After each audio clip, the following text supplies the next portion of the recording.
us that's here today. And starting from where her roots were, from Yiayia Lola, from the Hoyo, with her brothers and sisters. And that was her upbringing back in the 20s and 30s. Just imagine where she came from. And then at the age of 18, she came to the United States. And her oldest brother, Uncle John, I remember him telling me, he says, she didn't go with the boat. She went by plane. TWA. And while they're all crying at the airport watching Lola leave, she has her wave, twinkle in her eye, and she's smiling. She turns around and never looked back because she was a determined lady. She was a determined lady. She came to the United States. She went to her Uncle Levent's house in Whiting, Indiana, and then from there to the Commemorating in Hyde Park. And then she met Paul. And then with Paul, they started their family on South Sangamon Street. And together with the brothers, the Vranas, Uncle Jim, the Akani, the Choros family, we had Yiayia Lola at that time. It was a two-flat store on the first floor. It was an empty store at that time, and then the apartment upstairs. So we were upstairs, the empty store, and then next door was a two-flat, which Uncle Jim's kids and the Akani's kids, you know, all the cousins, we were all together.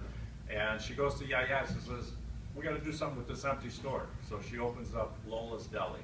And that was the first corner grocery store in the neighborhood. And then from there, moved north to Belden.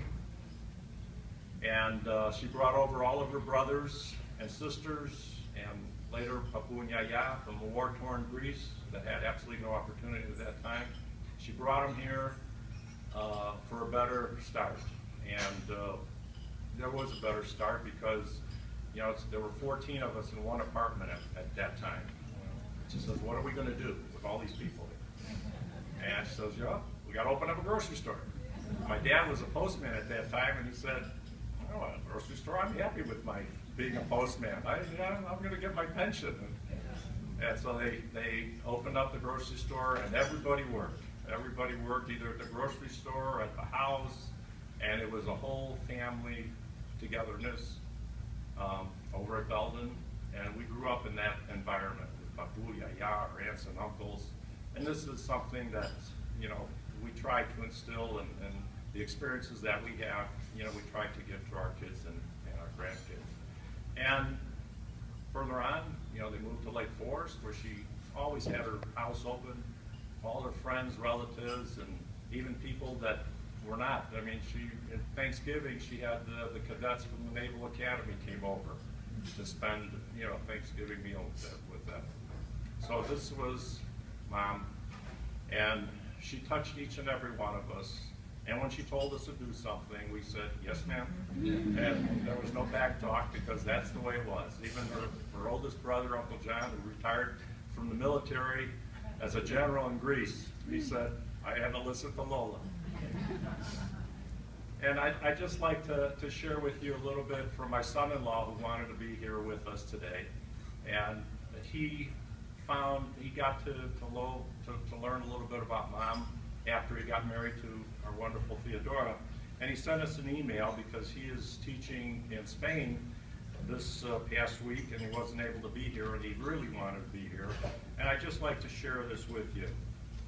Walking in the streets of Madrid this morning, I stumbled on a small church, beautiful, with a handful of people, and the priest offering Sunday service. I said a prayer for Yiayia, and what a nice, quiet place to sit for a moment and recall some of my memories of her. She loved me from the beginning, and I did too. Her curiosity was exceptional.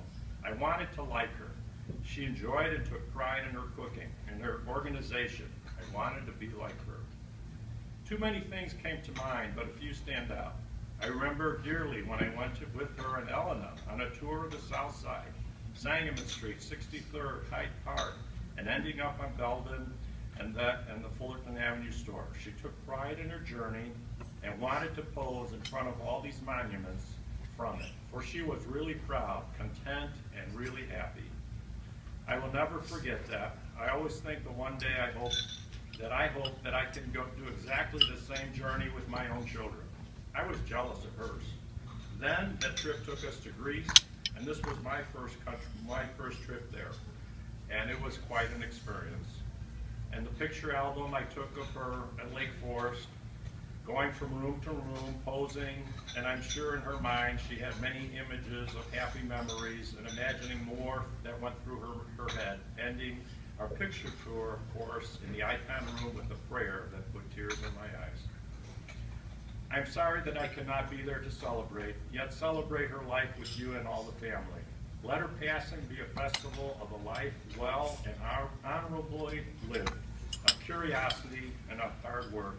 May her memory be eternal. Amen. Amen. Amen.